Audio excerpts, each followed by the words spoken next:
কেন ভালোবাসি। আমি যখন একটু একটু করে আপনার কাছে এলাম, আপন থেকে আরো আপন হলাম, ঠিক তখন আপনি ভাবতে শুরু করলেন কিভাবে আমরা একটু থেকে একটু করে দূরত্ব বাড়ানো যায়। আমি যখন আপনাকে ভালোবাসি, মনে প্রাণে শুধু আপনাকেই চাই, তখন কিভাবে আমাকে উপেক্ষা করা যায় আপনি শুধু সেটা ভাবতেই ব্যস্ত হয়ে পড়লেন। যখন আমি আপনার ভালোবাসায় অন্ধ প্রায়, আপনাকে পাওয়ার জন্য পাগল প্রায়, বোকার মতো কত শত চেষ্টা, কান্নাকাটি, আহাজারি, কত শত অশ্রু আপনাকে উৎসর্গ করে শূন্য আমি, কিন্তু দিন শেষে আপনি সবকিছু তুচ্ছ তাচ্ছিল্য করে আমাকে উপেক্ষা, অবহেলা করে, ঘৃণা করে চলে গেলেন। তখন আমার অবস্থা বিষণ্ণ গাংচিলের মতো।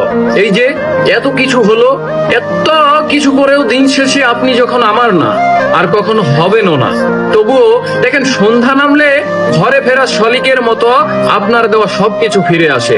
কেন আসে? কেন আমি এখনো আপনাকে ভালোবাসি?